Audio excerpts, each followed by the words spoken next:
अगली खबर सिवनी से, जहां सिवनी कोर्ट परिसर में वकील पर चाकू से हमला करने की कोशिश की गई, जिसमें वकीलों के बीच बचाव में अप्रिय घटना होने से बची। पूरे मामले की सिवनी पुलिस जांच कर रही है। वकीलों ने डीजे साहब को ज्ञापन सौंपा और वकीलों ने मांग की है कि प्रोटेक्शन एक्ट लागू होना चाहिए, जिससे वकीलों की जान माल का नुकसान होने से बच सके। बताया जाता है कि वकील तरुण विश्वकर्मा विशेष न्यायालय पूर्व सहायक लोक अभियोजक के पद में पदस्थ थे। देखिए पूरी रिपोर्ट हमारे संवाददाता संजय काढ़े के साथ।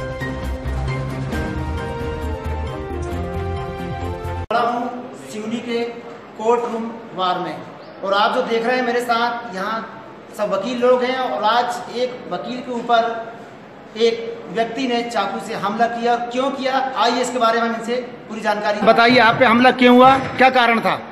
जो आरोपी श्यामलाल डहरिया, उसका मैं विरोधी अधिवक्ता हूँ और उसने मुझे कल रात में भी 7 बजे में घूमने जाता हूँ, वहाँ पर मेरे साथ उनने प्राणघातक हमला किया और मोटरसाइकिल से मुझे जान से मारने का प्रयास किया, जिसकी रिपोर्ट मैंने कल किया था। लेकिन थाने में उस प्रयास शब्द को टीआई साहब के द्वारा हटा दिया गया। फिर उसकी शिकायत मैं आज कर रहा था एसपी साहब को जी।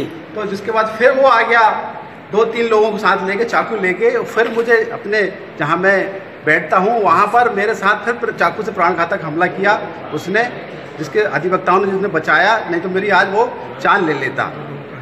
इसके चाकू वगैरह भी यहीं पड़ी हुई बताया जा रहा है। उसकी चाकू भी यहीं पड़े हुए जहाँ हमने घटना कारित किया है।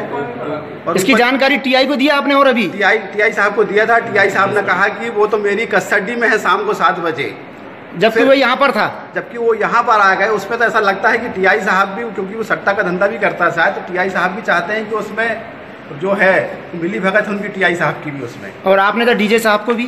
डीजे साहब से मुलाकात हुई। डीजे साहब को अभी आवेदन देना, उस एफसी साहब के माध्यम से आगे की कार्रवाई करेंगे।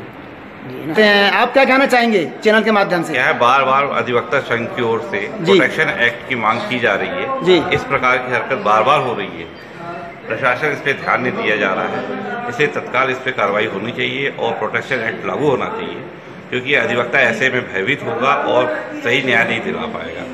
ऐसे आपराधिक तत्वों के ऊपर कार्रवाई भी उचित होनी चाहिए।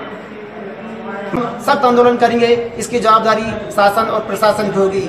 संजय काढ़े, MP24 न्यूज से धारणा बरघाट।